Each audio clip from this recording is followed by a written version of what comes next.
Welcome, ladies and gentlemen.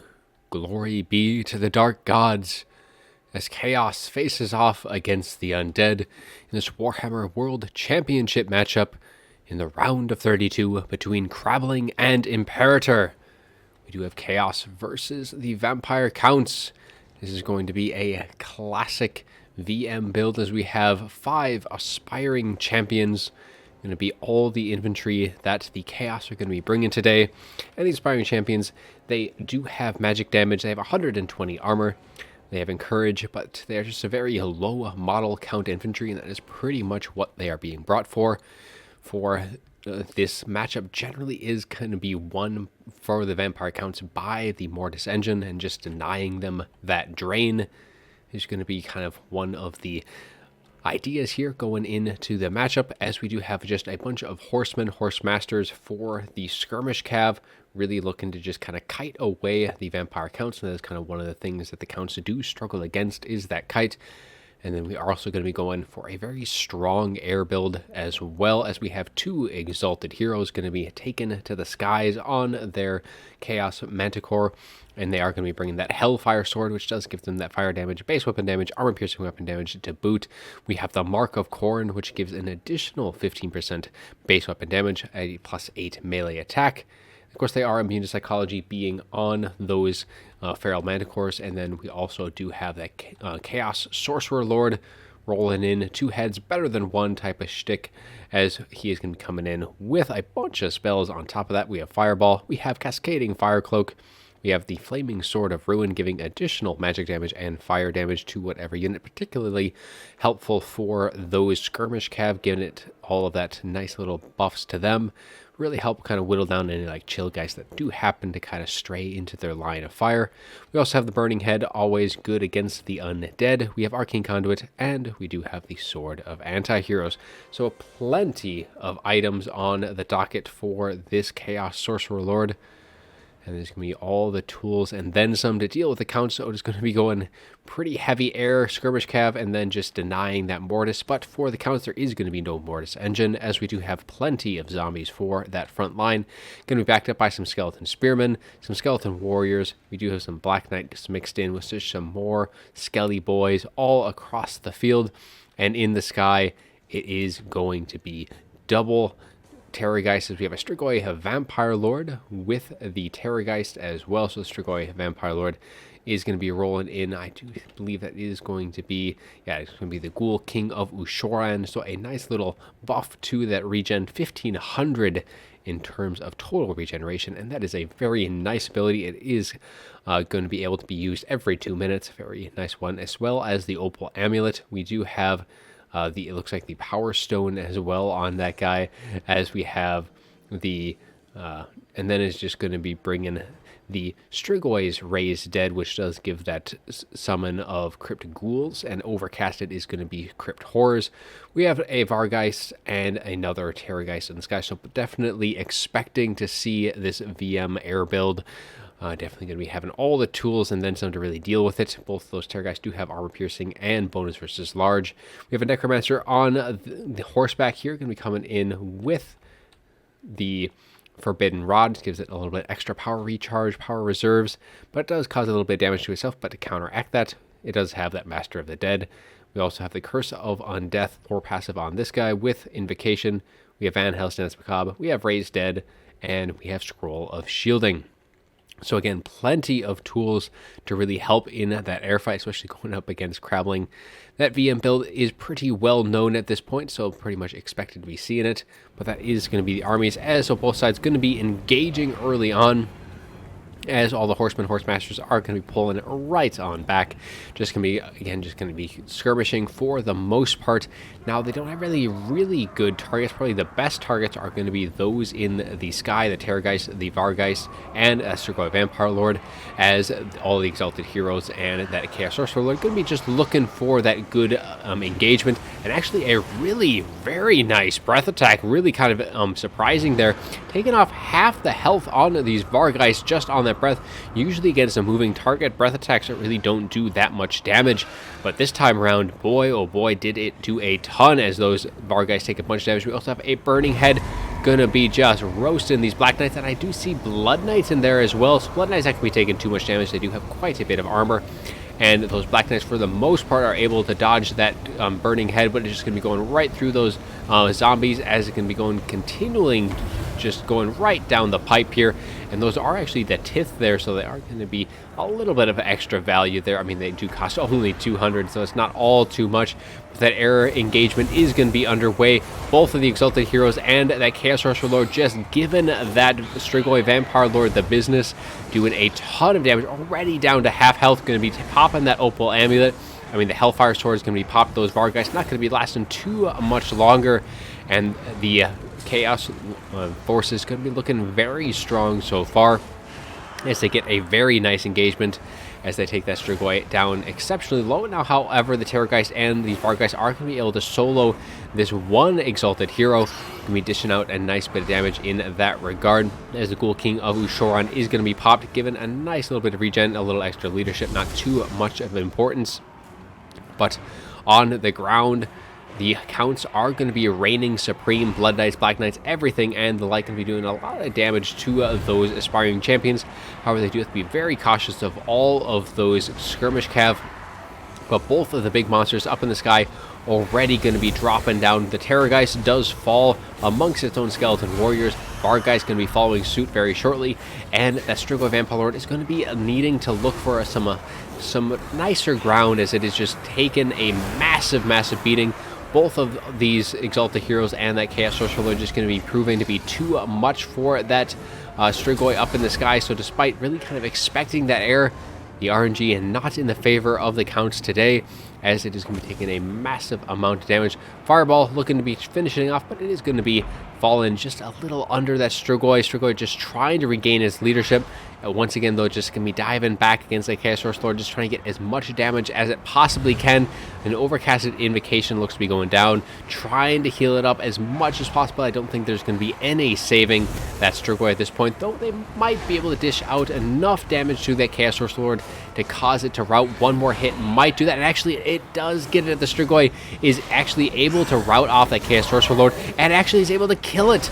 So the chances for the counts are not completely dashed, as they are able to take out the Chaos Lord, and the Strigoi just able to tank it out in the end, though it will be falling amongst its own undead, though there is still plenty of spellcasting to be had for the Vampire counts, as they do have the Necromancer going to be able to give a nice little bit of summons, healing, and the like. But both of these Exalted Heroes probably going to be looking to target that Necromancer down, as they kind of be feigning a little charge, but there's plenty of cavalry, Blood Knights mixed among them, going to be able to just kind of discharge those two Exalted Heroes, keep them away from that fight, as Balance Power was pretty heavily in Chaos' favor. It's now actually going to be coming back into the counts, right back down the line. Definitely that Strigoi able to take down this Chaos Sorcerer Lord can be a major help here, but it is going to be not over just yet. I mean, all of these aspiring champions not going to be able to hold out against what the counts have to offer, but there is still plenty of Horsemen, Horsemasters with ammunition to spare. Going to be kind of totally just kind of plucking away at what the counts have, and since the healing has not been taken away from the counts, they still have plenty of teeth left to bear, as those Blood Knights going to be very hard to bring down, especially losing the caster on the Chaos side. And I don't know if the Horsemen, Horsemasters have really the ammunition left. They've used up most of it so far, and those Blood Knights, I mean, the Black Knights have taken the brunt of the ammunition from Chaos, as those Blood Knights sitting rather healthy, and what Chaos has is going to be struggling mightily to bring those guys down. Now, the RNG has definitely, well, initially did not favor the counts, but in the kind of mid to late game here, it has definitely favored them, and then some, as really these Exalted Heroes kind of don't know what to do at this point. They need to, I mean, they kind of would like to get into this engagement. They want to take out that Necromancer, but there's just so much cavalry, and particularly those Blood Knights. But one is going to be diving down, looking to try and get a hit off onto Necromancer, and it is going to be trying to juke and dodge, as the Blood Knights now going to be turning their attention to that Exalted Hero, and they should be able to rout that guy off. And I mean, if they just push ahead just a little bit, they might actually be able to bring it down completely, and eliminating one of the major threats to that Necromancer, as everything else should be able able to pretty much tank the shots coming in from the Horsemen, Horsemasters. Balance power actually in the Count's favor at this point, even though losing that Terrorgeist, the Vargeist, and the Strigoi so early on, they have been able to dish out the damage and then some. And there's just so much infantry and cavalry left. There's just not enough ammunition on these Horsemen, Horsemasters to really be able to kind of pull ahead at this point, and I really do think the Counts have it. I mean, those Blood Knights sitting very healthy. Well, they have been getting quite a bit of healing and are getting kind of close to their heal cap. They only really have to deal with this one Exalted Hero who, while is at full health, all of the remaining counters are pretty much out of ammunition. Only a few more volleys left for the Horsemasters. I mean, they have like, what, 4 on those guys, and they have like the most ammunition left out of the bunch. All the Exalted Heroes not going to be able to last too long in melee. I mean, they will be able to last against like skeletons and zombies, but not against the cav charge of the Vampire Counts. Blood Knight's going to be able to tank it, but of course they are getting closer and closer to that heal cap. And if Chaos is very cautious, if they are able to direct all of their fire to these Blood Knights, they might be able to drag it back. But I am not going to be holding my breath in that regard. Exalted Hero has been very cautious, unlike his brethren, who has fallen to those Blood Knights and the like. Necromancer being very careful at this point, staying with all of the cavalry, and it's exactly what he needs to do. Imperator on top of his game in game 1, keeping everything nice and tight, just kind of wasting the ammunition on all like the zombies, all the skelly boys who, I mean, they can just take as much damage as they want. Counts aren't going to care about that. But what they do care about is those Blood Knights. And I mean, as you say that, they have taken quite a bit of damage. They are getting a little low, and they have pretty much reached their healing cap. And that Master of the Dead from the Necromancer is pretty much healing them up to the brim. But at that point, the Horseman, Horsemaster, all of which I think have used up their ammunition, so it's pretty much now going to be a melee grind. And in melee, Blood Knights will be reigning supreme. All these Horsemen, Horsemasters not going to be able to really contend them in that regard. Going to be just kind of picking their targets, going to be dealing with these aspiring champions. These guys are going to be wavering, and then once these are gone, they're going to be turning these attention to these 2 aspiring champions, just kind of be pinballing themselves across the Chaos forces as that Exalted Hero remains very cautious. And as soon as these Blood Knights either stray too far from the Necromancer or they are just kind of isolated themselves, that is when that Exalted Hero is going to be striking. And it is going to be diving down as the Blood Knights are on the opposite side of this engagement. So they're trying to get some hits into these Black Knights, just peel off as many models as possible. Even peeling off any Blood Knights at this point is going to be very nice, because they're not going to be getting any more of their models back. They are at their healing cap. We do have a zombie, someone just trying to pin things in, as like the Horsemen are going to be getting routed off. More and more of the Chaos forces just don't really have the teeth at this point. The only real threat is that Exalted Hero, and the Blood Knights are getting dragged through the ground as they're getting very low. They have 26 models left, but they are only on about a third of their HP, if not even just a quarter. So the Blood Knights are the winning condition for the Vampire Counts at this point, and the balance power is getting right back to middle, if just slightly in the Count's favor. That does not mean Chaos is just out of it yet.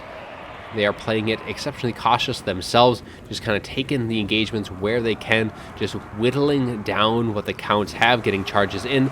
Exalted Hero going to be diving down, going to be pop at its Hellfire Sword, getting that base weapon damage, armor piercing, and flaming attacks.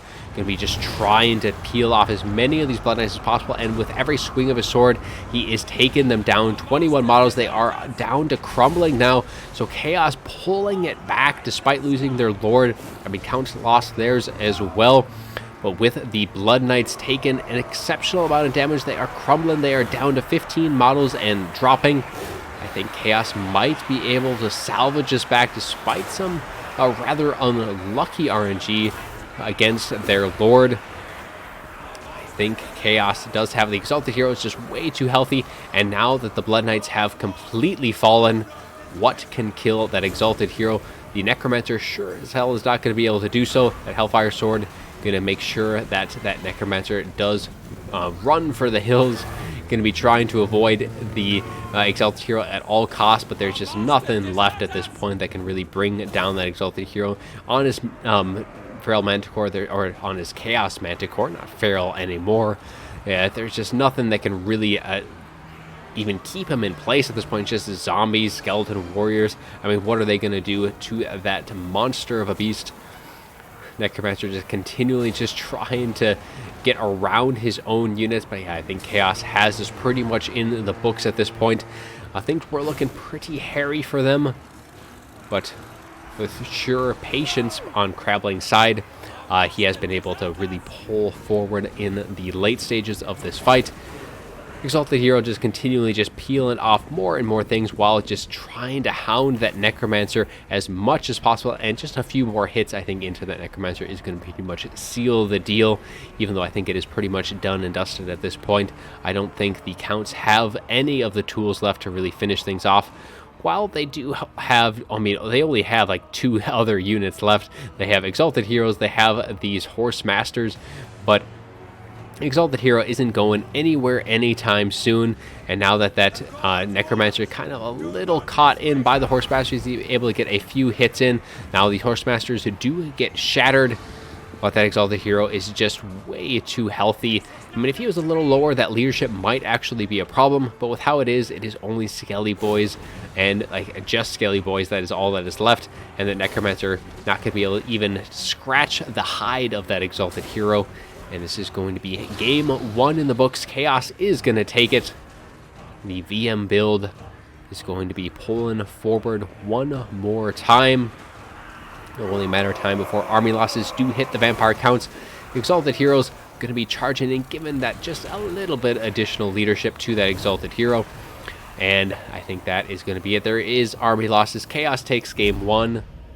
And that will be all she wrote. So let's take a little look at that after battle report. Let's update the scorecard as well, as Crabling does take the first game. Now, for all of the units on the vampire counts, the Blood Knights exactly paying for themselves right on the dot, 1700 value for a 1700 costing unit. Now, that was pretty much the win condition for the Vampire Counts in the late game, having lost both of the Terrorgeists, one of which was that Strigoi, though the Strigoi was able to give a final send-off, finishing off the Chaos Sorcerer Lord. And, I mean, had he not been able to do that, I think that game would have been over a lot earlier. Taking out that spellcasting almost gave the Counts enough kind of wins in their sails to kind of pull through, but unfortunately that was not going to be the case. The rest of the air squad, well, the Vargeist did rather well. The Terrorgeist did not. A 2,000 costing unit, only getting 670. Definitely not what you'd like to be seeing. Rest of the count side, I mean, what were they going to do against the Chaos? They just have too much armor to really have any of these units generate enough value. The Necromancer is pretty much holding that game aloft in the late game, especially once those Blood Knights did fall. Now, as for the Chaos side of things, I mean, all of the Skirmish Cav did exceptionally well. Horse Masters, except for this guy, only getting 300. Everything else getting over 1,000 for the Horse Masters. The Horsemen, even they were doing rather well, paying for themselves and then some. As for the Aspiring Champions, while not necessarily getting their value, we're able to really get a lot of kills, just kind of whittling through all of those zombies. But really, it was the Exalted Hero who really kind of carried the day, getting 2,000 on this one, getting over 3,000 on the other. Just playing them rather well, getting a lot of luck with that RNG. I mean, 5k between 2 heroes, that is just insane amounts of value. And the Chaos Sorcerer Lord getting almost 4,000 itself. I mean, those 3 and those Marauder Horse Masters, I mean, you are against count, so they are getting a ton of healing. So you are really to kind of pad those numbers in that regard, but that is still a ton of value being gained by those characters and all of this cavalry. And that just kind of shows just how strong this Chaos build is. Counts really do need to kind of expect to be seeing that, and just kind of have to bring enough tools to bring those guys down. And unfortunately, the Counts were not able to do so. Chaos reigns supreme in game 1. So let's roll on in to game 2.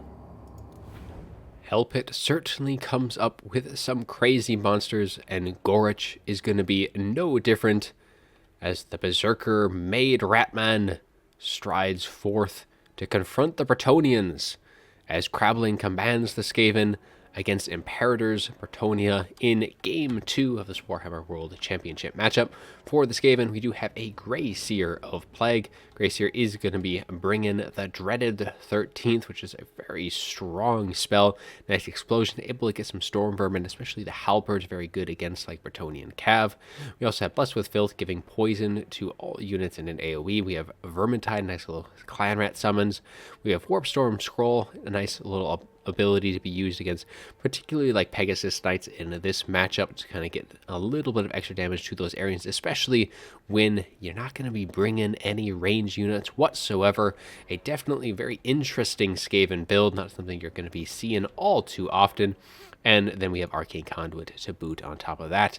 So Gorich, again, another unit you're not going to be seeing all too often, though he does have some abilities which can be rather useful. I mean, we have Evisceration, which is pretty much like Snicketch's Whirl of Weeping Blades, so it does a huge stationary area effect, can disrupt enemy units, good against armor.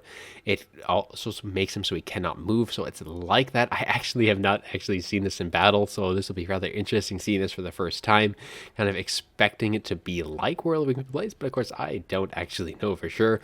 We have Warp Frenzy, which gives armor piercing weapon damage, plus 24 melee attack. We have plus 25 base weapon damage to boot on top of that. He has Sword of Anti-Heroes. And then for the rest of the infantry, we do have Skaven Slaves for that front line, can be stretching all the way across the field. We have plenty of Rat Ogres to boot as well, one of which is the Pit Fighters of Hell's Deep. And they do have Berserk. More of those Berserkers going to be making their little presence known, as we have some Vishkin's Death Squad. So if we have some Death Runners going to be on the field, while they do have armor piercing bonus versus infantry. Now, that doesn't necessarily lend too well against what Bretonnia will be traditionally doing. They do also have that Weeping Blade, which does reduce armor by 50%, and against Bretonnian Cav, that will allow all of these Rat Ogres to do a lot more damage. And there is going to be 2 Death Runners in total, and then there's going to be Ishka's Triads, which again, they all have that Weeping Blade. They are going to be popping their Concealment Bomb, hiding them from the Bretonnians, just trying to get that extra damage in. And there is Clan Vulcan's Tail Sashers, who have that just nice little bit of flaming resistance, flaming attacks, and there's going to be an assassin to boot as well, with Rival Hide Talisman, which gives minus 40 melee attack, going to be centered around himself. And then we also do have that Assassin's Trophy, good against Lords and Heroes, especially against Bretonnia, really dealing that damage to the Lords and Heroes, considering Fey Paladins, very, very common. You need tools to deal with that. We also have Skaven Brew, additional melee attack, plus 40, no less, plus 30 base weapon damage, immune to psychology, but you do lose a little bit of armor, concealment bombs, all that good stuff. Now for Bretonnia, we have some Knights of the Realm on the flank, and we're probably expecting some pretty cheap Bretonnian Cav, really kind of expecting, some range units on the other side. We do have the Fey Enchantress. There are those double paladins, one of which has that Guardian. The Fey Enchantress is going to be rolling in with Earthblood. We have Favor of the Fey, plus 40 melee attack, and she has her Mortis Engine Drain with the Miss of the Lady. For the infantry, it is going to be Men-at-Arms on the flanks, but center ranks is going to be all Battle Pilgrims, going very heavy in the infantry, and I think this is going to do very well. However, the Death Runners do have bonus versus infantry. Armor piercing, not so great against Battle Pilgrims, and it's only 30 armor, but it might be able to trade well. I'm not too actually certain of that. We have the Holy Wardens of La Maison-Tel, getting that flaming damage, the magic damage, good against any of the regenerating units of the Skaven.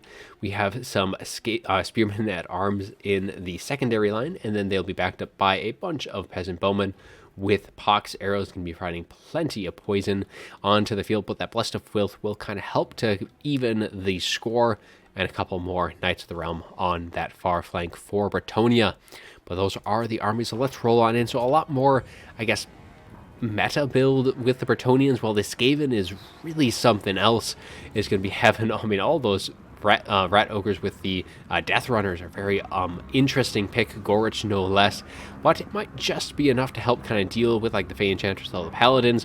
though we shall see, as the Skaven going to be rushing on forward. But I do think the battle programs are going to have a nice little edge in these engagements. They're going to be charging on in, should make quick work of these Skaven slaves, but these Death Runners going to be hitting that line right behind them, going to be doing some nice damage with that bonus versus infantry, and you can just kind of see that health really actually is melting away pretty quickly. Faye going to be diving in with the Paladins, should be able to win that with those Death Runners, and the Death Runners going to be turning their attention to these Knights of the Realm, and that is what they're there for, that Weeping Blades in combination with the Rat Ogres, making very quick work with the Knights of the Realm. We do get a Dreaded 13th off to the side, going to be doing a nice bit of damage to the Spearmen at Arms, might just be able to rout them off, and then some. That was, I guess, technically overcasted, but that does just means you're going to be getting the Sword and Shield. It is just going to be the same cost as the Halberds. It's just kind of a toggle between the two. These two, I guess, the Ishkish Triads with the Decoy is going to be pushing off these Knights of the Realm, and then these Knights of the Realm going to be getting pushed off by those Rat Ogres. So things looking actually pretty strong for the Skaven here, as most of the infantry front line, I mean, these Battle Crims were not able to hold up against the Viskrins and Death Squad. Even these other men-at-arms with combination of those battle programs just not going to be able to cut it. However, Gorich is, he's not going to be able to cut it himself. Interesting idea, but he is going to be getting chased off by the Paladin. Going to be running through his own lines. Might be enough, but he does. Wow, that is an interesting little death animation as he does fall. Give a little spin, kills a few of his own units, does a bit of damage to the Paladin. And that is going to free up the Paladin to now turn its attention solely towards this assassin. Now, get rid of this assassin. I think the Fae does need to kind of be a little bit cautious here. If both of those Paladins do finish off that assassin, it is down to just that Gracier for that leadership. And with Bretonnia being able to deal with that, I really do think that the Fae might be able to carry that at that point. If the rest of the units are able to stay at least moderately safe, there's enough of the infantry returning. We do have some more Knights of the Realm going to be able to get some nice charges into these Death Runners. Might be able to rout them off, but of course they are able to dish out that damage back with that Weeping Blades, reducing that armor of the Knights of the Realm. You can see down to 45 armor. That is pretty much nothing. Even these Clan Rats and these Skaven Slaves can be able to dish out the damage to these guys when their armor is that low. The assassin was able to kind of stay clear of those two Paladins, and the Gracier staying nice and close to the Clan Vulcan's Tail Slashers and that Viskrin's Death Squad, just kind of staying close to his own infantry. We do get, that was either going to be, okay, so it was just that Bound Scorch going to be routing off these Battle Crebums and almost routing off the Peasant Bowmen as well. And things are not over just yet. Bretonnia is able to bring that balance power right back to even, and it does pop that Unholy Clamor, giving that extra leadership and vigor to the units in a map wide. It does get a little bit of an overcast chance, but luckily that Gracier is sitting nice and healthy in terms of that HP.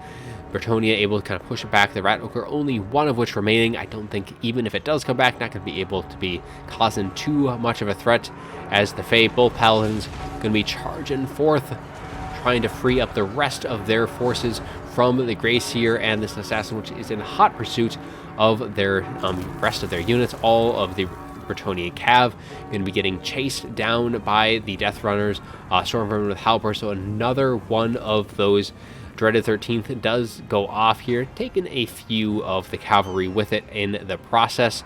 But for the most part now, Bretonnia is just going to be continually running from the Stormvermin, just trying to wait out that summon for as long as they can. The Clan Vulcan's going to be engaging with both the Paladins, the Fae just draining everything down ever so slowly, as the rest of the Knights of the Realm just going to get a nice little charge into the mix here, should be able to break these Clan Vulcans. And then after that point, it is just Clan Rats and I think Skaven Slaves, so shouldn't be too much of a problem dealing with these guys. Fae Enchanters should be able to get some nice heals off, and as I say that, a nice little Earthblood kind of topping these guys off, especially the Fae Enchantress, getting that heal. I mean, with the Spearmen as well, I think would have liked being going down on those Knights of the Realm. But balance power is actually still in the Skaven's favor at this point. There is plenty of Ishkish Triads. We have the Death Squad are all still nice and healthy, just really pushing Bretonnia all the way to the edge of the map here. They are sitting on death's door. I mean, Skaven do have to worry about that a little bit. They do have pretty low leadership themselves. However, I mean, the Gracier with that nice little Unholy Clamor able to give that additional leadership, so don't have to worry about it too much. And pushing off these battle programs, these peasant bowmen were able to kind of push themselves back, but the Fae, both the paladins, going to be once again just trying to get on in. And it looks like the Fae cast a little bit of magic here. Not really sure where that was cast. Not really sure what that ability was at that point, but they are going to be getting a little bit of a catch onto the Gracier, getting a little bit of damage. I think they need to turn their attention to that assassin, get rid of the assassin first, and I think I get rid of the assassin, then the Rat Ogres, then the Gracier, and I think they definitely have a way back in. Balance power does shift mightily into Bretonia's favor, as this hero squad is going to be very strong, but a very nice score. It's going to be roasting those peasant bowmen. Should actually cause them to rout then and there, and that assassin really hasn't taken enough damage. Most of the damage has gone the way of those rat ogres as one of the paladins, and is that the paladin? That is not the paladin with the guardian, so not necessarily the worst loss, though definitely Bretonia doesn't want to be losing any bits of their hero squad. Both of those paladins would be able to break down that assassin, but only one definitely gives a little bit of life back into the Skaven side, though the balance power continues to shift against them as time goes on. They do get a summon of Clanras, just trying to keep the distance of the rest of all these Skaven slaves, these spearmen at arms, and all of these Knights of the Realm just able to survive until the bitter end, playing very well with these guys, able to just whittle down all those Death Runners, Ishka's Triads, and then just keep that Paladin and the Fae nice and healthy, even though the Assassin and that Gracier is sitting pretty good themselves. I don't think it's going to be just enough to deal with what is left for Bretonia. Bretonia just really has enough things to put a major amount of pressure. I mean, you have, what is it left? Just the Ishka's Triad, Gracier, Assassin, and just a summon, and I think that is about it. We have the Death Runners on the very edge of the map. They're not going to be any problem at this point. So as soon as those Ishka's Triads are off the picture, it is just down to single entities. And all those single entities not going to be able to... I mean, if this was like a Plague Priest with the Mortis engine, maybe a different story, but balance power almost on the verges of army losses for the Skaven. Definitely looks like Bretonia able to pull things back. Balance power had shifted quite a bit throughout the course of the fight, but Skaven do fall. Bretonia reigns supreme in Game 2 as Imperator is able to bring the series right back to even. So take a look at that after battle report. We'll update that scorecard as well, putting it at 1-1. So for the Bretonians in this matchup, things went rather... it was a little dicey for them at first, but things were able to kind of slowly drag their way back. All the Knights of the Realm were able to get a decent amount of value despite initially taking quite a bit, especially with that Weeping Blades against them, allowed even Skaven slaves to get a bit of damage. But the Peasant Bowmen already looking at one of them getting 946, 600, 600, 800. I mean, just the sheer volume of fire from all these peasant bowmen, just constant over the course of the fight, able to get a nice little bit. Definitely more than these kind of pathetic battle programs did get. Really not able to generate a whole lot of value with them. Spearmen, luckily they had some in the end, but just not a whole lot of value. Really all the value. Paladins, able to get 1200, 750, and then the Fey Enchantress. Fey Enchantress only did get 900, so nothing too exciting with those guys. Really, those peasant bowmen and the cavalry were really the heavy hitters for the Bretonian side. As for the Skaven, Rat Ogres, not necessarily getting a ton of damage. The Visgrin's Death Squad able to get 1,000. The Ishka Triads almost 1,000 as well, and the other Death Runners getting 600. So nothing too bad with those guys. And then rest of the units, nothing too crazy among them. I think really the biggest problem though was Gorich. If they had diverted those funds elsewhere, I think the Skaven may have just outright won this. Gorich just unable to really kind of pull forward, and I didn't even see that his ability there, that Vortex, which I had initially thought would have been similar to Snicketch's Whirl of Weeping Blades, but did not get to see that evisceration in this fight. It may have been cast, but missed it one more time, so maybe next time in a few months when I see Gorich again.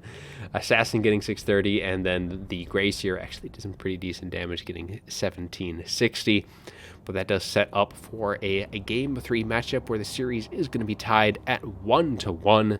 Imperator giving Crabling a hit for his own. So let's see what's in store for Game 3. The Spirit of the Wa, the big un, gonna be rolling in, throwing those rocks from downtown, as we have Greenskins versus Lizardmen in Game 3 of this Warhammer World Championship matchup. We will have Crabling on the Greenskins, and Imperator will be commanding the Lizardmen. Now, in addition to the big un, we are going to be seeing a Goblin Great Shaman. Goblin Great Shaman is going to be bringing Don't Even Try It. Nice little direct damage ability. We have Crown of Command, especially with the Goblin Great Shaman's rather low leadership on that Arachnarok. While it does have like 64, its base leadership is only 55, and that's pretty low, especially for a Lord. And have the Crown of Command will really help that, especially facing all of the fear and terror on the Lizardman side. We also do have Itchy Nuisance, reducing base weapon damage and melee attack in an AoE. And we have Vindictive Glare to boot as well, and in that elevated platform, going to be rather helpful indeed. We also do have a Sneaky Stabbin with 25 armor piercing weapon damage and 24 melee attack. Rest of the forces, we are going to be having some skirmish cav in the front with some Forest Goblin, Spider Riders, Death Creepers. They do have regen, and of course they do have that poison as well. So against like Chameleon Skink skirmishers, they will actually be able to kind of stay a little bit longer than the rest of like the Forest Goblin Spider Riders. That regen will help kind of just tank through that skirmish as just a little bit better than most. And one more Forest Goblin Spider Rider to wrap things up for the skirmish. Frontline is going to be, we have 8 Peak Loonies, some more Night Goblin Fanatics, and just more and more Night Goblin Fanatics. So it is going to be a fanatical front line, 4 in total. The 8 Peak Loonies do have Unbreakable to boot as well. Orc Arrow Boys for the range, just a Goblin Spear in the back. Some more Force Goblin Spider Rider, just the melee variant. More Night Goblin Fanatics, so actually 5 Fanatics in total. Going to be rather interesting seeing all those guys just kind of rake through the Saurus on the Lizardman, and then just a little bit more Spiders on the other flank.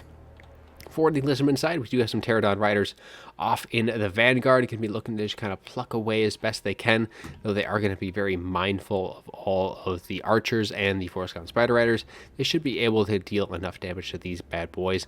But the highlight of this army, it is here. We have a Dread Saurian, the monster of Lustria, going to be roaring in his homeland, going to be trying to get rid of these pesky greenskins, and in assistance is going to be Lord Mazda Mundi on Zlak, no less of a powerhouse than that Dreadsaurian. He has that Net of Ammontok. We have Harmonic Convergent, plus 24 melee attack, melee defense. We have Apotheosis, giving us a little bit of hearing, can cause fear as well. Not really needing that too much with the fear and terror on both Zlak on that Dreadsaurian. Shield the Old Ones, Bound Banishment. Rest of the unit's going to be some Saurus Warriors. We have Temple Guard, and Temple Guard definitely not going to be liking those Fanatics too much, not at all. More Saurus Warriors. We have some Cold One Riders, and then we have some Skink Cohort with Javelins, some more Cold One Riders, Skinky Boys, and once more we just have some Skink Cohort on the far flanks for a little extra chaff. But the big powerhouse is going to, of course, be that Dreadsaurian and all of those Pterodon Riders, and really on the other side is pretty much going to be a big monster battle. The big gun and that Arachnarok Spider are definitely going to have to be carrying their weight if they're going to be wanting to bring down those big dinos. Let's see if they're able to do that as we get this game underway. Big gun throwing that shot, going to be making a nice arc, but is going to be falling just a little short, just trying to hit those Pterodon Riders up in the sky, but he is not an anti-aircraft artillery piece. He is just going to be very good against infantry.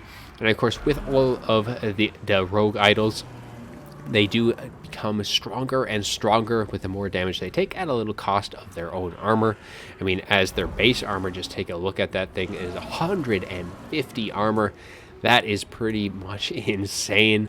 But of course, that armor or that weapon damage just gets pretty damn high when they do take some damage. So that is definitely something to be a little mindful of if they are for the Lizardmen.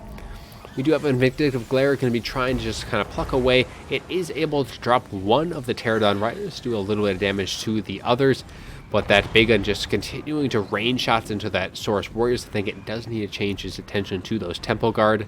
Because, I mean, take down that Temple Guard, and, I mean, what else do you got for the Lizardman? Of course, I mean, you have that Lord Mazdamundi and the Feral Dreadsorian, but that big gun just raining its shots, and there it goes right into the Temple Guard to a nice bit of damage, generating some good value. But it has used up most of its ammunition already, but the thing is, with the big gun, it can recharge that ammo with a little bit of a cost to its own HP, which makes it even a little bit more fearsome in battle. So especially when there is a unit like the Temple Guard, it is rather useful. A net of ammo attack goes down on the Death Creepers, which is going to allow that Dreadsorian to get a few little munchins on in as it chows down on these spiders. Should be tasting a little bit like chicken, as they do get a little bit of a monster mash in, getting some nice damage in. Might be able to just rout these guys right off the bat, and they are terrified. And it looks like their leadership, though, is going to be able to at least maintain. As I say, that might be routing another Vindictive Glare. Plenty of Vindictive Glare so far. This time going to be landing in, dropping one more Pterodon. That is a rather, probably a inefficient way of dealing with those Pterodons. I think the Vindictive Glares would probably generate a bit more value against, like, their Dreadsorian or that Lord Mazdamundi, but that Fanatics cast is just roasting through all of these expensive infantry going through the Saurus. So the Saurus Warriors from the AP Loonies cast another one going right through those Temple Guard, and another Fanatics going through more and more of the Saurus Warriors. Those Fanatics are just getting a ton of value so far, and they actually almost ended up routing those Saurus Warriors. Shield of the Old Ones goes down, centered right around Lord Mazdamundi and the Feral Dreadsorian. And there is that Vindictive Glare going down point blank range into that Dreadsorian. And now the big gun going to be giving a massive hit into the rear of that Feral Dreadsorian, doing a nice bit of damage, and actually is going to be rampaging it. I expect a Cold-Blooded to be dropped from Lord Mazdamundi at this point, trying to regain the attention of that Dreadsorian. Itchy Nuisance and is going to be going down. Base weapon damage, melee attack going to be going way down for that Feral Dreadsorian, bringing it down to only 28 melee attack, and especially when that big rogue idol going to be dropping those hits, definitely going to be faring rather poorly, even though it is a very expensive. I mean, the Dreadsword or the big gun is a expensive unit in and of itself, and it has quite a bit of punishment to be getting dealt towards the Lizardmen, as that Dreadsorian going to be running for the hills trying to avoid that big gun at all costs. It fears a Dawa indeed, as we have Lord Mazdamundi also going to be kind of pulling on, skirting the outskirts of this engagement. All of the Pterodon riders, however, are able to get a nice little catch, getting rid of those Orc Air Boys, and there is still more to be dealt with, though. Two more off into the flanks, as the Dreadsorian, though, getting a little bit surrounded, though it is surrounded by those Goblin Great Shaman, or not Goblin Great Shaman, by the Temple Guard. But in response, there is a beautiful Fanatics going to be actually getting these guys low enough that they get terrified. Harmonic Convergence goes down, Itchy Nuisance as well in response, but having those Temple Guard terror routed right now definitely not going to be helping that Feral Dreadsorian, as it does rout itself. Plenty of Forest Goblin Spider Riders going to be having the speed and that poison to keep that Dreadsorian routing for the rest of this fight, and there's nothing that the Lizardmen have close by, and the Lizardmen do rout, seeing their precious big dinos getting routed off the field. So let's take a little look at that after battle report, as Crabling does take game 3, and he's going to be taking the series up to 2-1, but it is a best of 5 after all, so there is still more games to be had. So for the after battle report here, the Pterodon Riders on the Lizardman side not generating anything too ridiculous. Dreadsorian as well, only getting 800, which is pretty abysmal when you are considering the overall cost of that Dreadsorian. And the other big dino is going to be Lord Mazdamundi, getting even less than a Dreadsorian. That is rather unfortunate, despite the fact that he had a decent amount of health left at the end. I mean, with that Dreadsorian being routed off and being chased by all of the Forest Goblin Spider Riders, that thing was not going to be returning anytime soon. Those Pterodon Riders may have been a little early to be calling that game on Imperator's side, but things definitely weren't looking all too great for him, as, I mean, nothing on the Lizardman really generated any value. All of those Fanatics just tore the front line apart. I mean, with the Saurus Warriors and Temple Guard really out of the picture, I mean, not having any infantry support for the Saurian and Lord Basnamundi really was a major problem. Now, as for the Greenskins, with Crabling, that big un getting 1200 on him, the Goblin Great Shaman getting 1300, so it's getting some nice bit of value between those guys.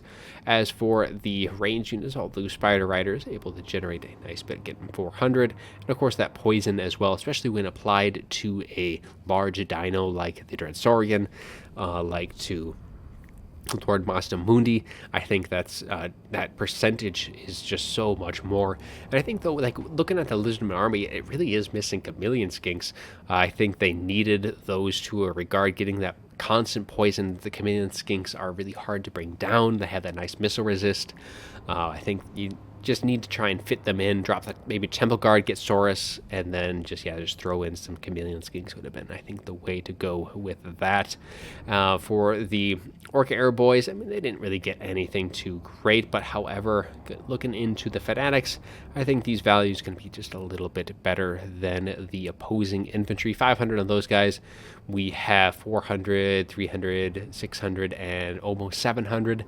So nothing too ridiculous, but still pretty decent values between that line. And I mean, definitely bringing all of these Fanatics is a little risky. You do have to be really on top of it with your micro to really get effective usage out of all of those Fanatics. But Crabling definitely the type of player who is going to be able to pull that off, and he definitely performed very well in this matchup, and in a matchup that is pretty unfavored towards the Greenskins. Lizardmen usually are that counter towards them, but Crabling proving us wrong today, able to take that series to 2-1. So let's roll into game 4, see if Crabling's able to clinch it, or if Imperator is going to be able to force a game 5. So let's find out. Oh, Warriors of Sigmar, hear my call. Volkmar going to be striding forth atop his chariot. He'll be facing off against the Wood Elves as Crabling commands the Empire, and Imperator has the Wood Elves in this game 4 matchup. So for the Empire side, we do have Swordsmen. We have the Sigmar Sons, the Dice Unbreakable unit there. More Swordsmen. We have the Tatter Souls, the Flagellants ROR, and these Flagellants, they are all unbreakable, but they also do have the Strength of the Penitent, so that gives plus 14 melee defense and plus 15 physical resist when they are in melee. So just allowing them to kind of take it out, considering they do have 0 armor in general. Some more swordsmen and plenty of cavalry as Empire Knights, Knights of the Blazing Sun off in the tree line. And then we do have more Knights of the Blazing Sun, Empire Knights, and more Empire Knights on the far side. Actually, no, another Knights of the Blazing Sun. But just a bunch of damage dealing infantry. And we do have the Bright Wizard going to be already getting a little overcast in, trying to snipe out some of the Wood Elves. Going to be coming in with Burning Head. We have Flaming Sword of Ruin and Fireball to boot as well. I'm not really sure what that spell was cast, as there wasn't that overcast cloud. Took a little bit of damage, but it is sitting right behind this little tree stump, and that Fireball might go directly into it. Let's see if it is actually able to get a cast off, and it is able to go just above it, arcing its way out. And for the Lord, it is Volkmar the Grim with that Grand Soulfire. We have Grand Shield of Faith, Grand Hammer of Sigmar, the Bound Banishment. Jay Griffin giving himself some regen, and he is unbreakable up on his chariot. As for the Wood Elves, we do have double Way Watchers, as we have a Way Stalker as well, coming in with, I believe, Arrows of Kurnos. Going to be firing their arrows off right off the bat as that Fireball continues to arc its way towards their forces. We have a Glady coming in with Prey of Anathrema and her own Arrow of Kurnos. Going to be getting, again, just a lot of DPS, but that Fireball going to be looking to smack right on the flank here. Though I think that actually does, it does a little bit of damage to her, but for the most part, it doesn't get a direct hit. For the rest of the forces, we have some Glade Riders with Hagbane tips, getting a little poison into these engagements. We have some Wild Riders with shields, some great Stag Knights, so plenty of very strong cav to contend the Knights of the Blazing Sun and the rest of the Empire Knights, and then Eternal Guard for the infantry with some War Dancers. The Azrai Spears, they have bonus versus large armor piercing, especially when you're going to be expecting to see the Empire bring in a very heavy cav force. This is a pretty good infantry core, and then just kind of slowly kiting away with those Way Watchers, and that Glady getting that Prey of Anithray by really kind of getting those lords nice and sniped up. They do have to be very mindful of Volkmar the Grim.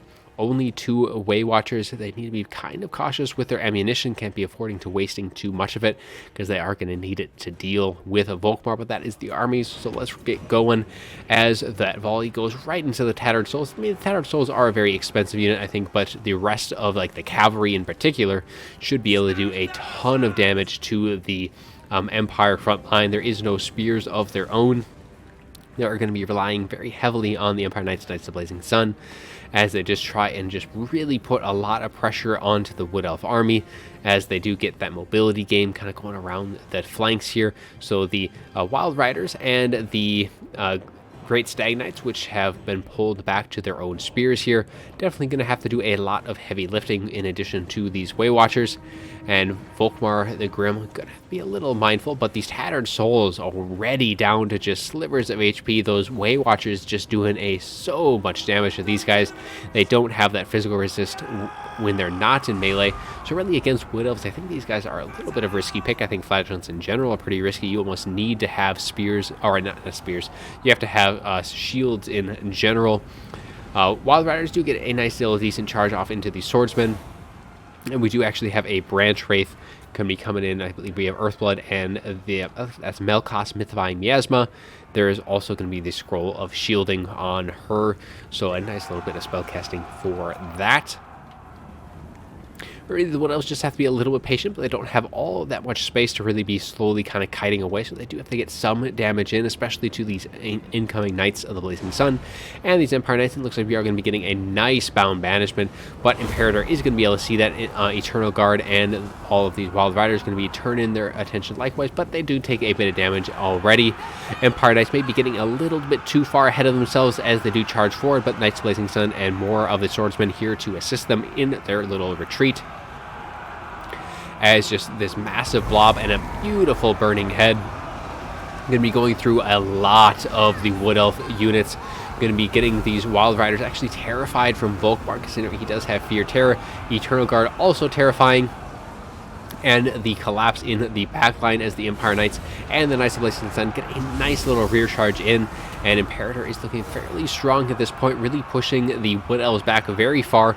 The Way Watchers just haven't had the time to get their ammunition spent, and these Empire Knights just pushing all the way through the Wood Elf formation, just continually pushing these Way Watchers back, and these Way Watchers are out of room completely. They need more space. They need to try and circle around behind the Empire forces to kind of get some more space in for them to just use up as much of their ammunition as possible. But the Empire is just relentless in their pursuit. They have lost some of their Flagellants.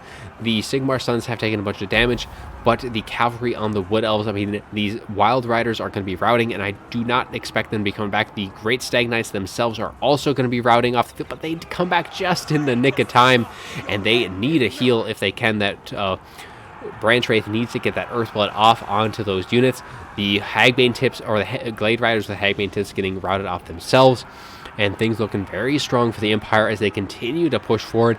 They have lost their Bright Wizard, but they have their own caster of a sort with Volkmar the Grim, and with just none of the Way Watchers really able to continue firing in, though they have been able to kind of clear themselves of the Empire front line, so they actually will be able to kind of slowly continue to kite their way out, getting rid of one of their immediate threats, able to shatter off those Knights of the Blazing Sun, so a very nice catch there. So the Wood Elves aren't completely done yet. These Way Watchers do have a bit of ammunition to be sparing, but Balance Power definitely saying that the Empire has a very strong chance at this point in the fight. I mean, with Volkmar at full health, being able to deal some nice damage to this Branch Wraith. I mean, with all of these Eternal Guard taking so much damage, but that little shots in from those Arrows of Kurnus able to finish off that Bright Wizard as he does fall amongst the ground, as the rest of the Wood Elf army is just slowly getting beaten to a pulp at this point. And the Way Watchers, they just don't have enough ammunition. If they had like full ammunition at this point, it may be a different story, but they just are not going to be able to kill Volkmar all of the infantry. I mean, if they directed all their shots to Volkmar, they might have a chance, but there's just so many other units that they need to try and kill. I just don't think that this is going to be salvageable for Imperator. He's just getting pushed all the way to the edge of the map. All of his like Eternal Guard are just not able to last long against all of the swordsmen and the flagellants. And at this point, Volkmar is almost unkillable with all of that ammunition not being spent his way. I mean, the Eternal Guard aren't going to be able to kill him. That Grand Soulfar, all of his buffs just really make that very, very hard. And Imperator, really seeing that reflected in the battle, is going to pull on out. Crabling takes the series 3-1. And he will be advancing to the round of 16. So let's take a little look at that after battle report, update that scorecard to reflect the final score, and then we'll go over the after battle report here real quick. So the Glade Riders with the Hagmane tips, the Great Stag Knights, and the Wild Riders really just did not do very well. That was a pretty unfortunate performance for all those very expensive units, especially the Great Stag Knights and those Wild Riders. They cost a pretty penny to be bringing, and only getting that 400, 350, not what you want to be seeing. Weight Watchers did get some nice bit of value, almost 1,300 between or for each of them. The Azrai Spears getting 1,100, so a lot of damage for them. But all of like the Eternal Guard just weren't able to hold back long enough. Actually, as I say that, one of them got 900 kills or 900 in value themselves. The Way Stalker got 300. The Branch Wraith, and then you have the Glade Lord. But really, it's just like you almost need another Way Watcher to be able to kind of kite away. They have such strong DPS. You don't have to worry too much about that quick rush from the Empire there, and you almost need that extra ammunition to be able to deal with what the Empire has. Though the Azrai Spears did do very well, kind of in substitute for the overall costs. But yeah, they just got pushed back too much, and really I think it boiled down to the cavalry play. Losing the Wild Riders and the Great Stag Knights without them generating that much in return. They just need to be a little bit more patient, let the Way Watchers kill those Knights of Blazing Sun and the Empire Knights, and then they would have just had free reign to do a bunch of damage, and they may have been able to kill Volkmar. I'm not necessarily super confident about that one, but nonetheless, that was a great series. Crabling moving forward, and I do have him going all the way if I do remember correctly. So good for my bracket, seeing him move along. But it is a shame seeing Imperator fall. He is a very good player for himself. He had a good run up until this point, but unfortunately he is going to be falling just a little bit short of the round of 16 as Imperator moves right on to the next round. But without further ado, that is all I have for you today.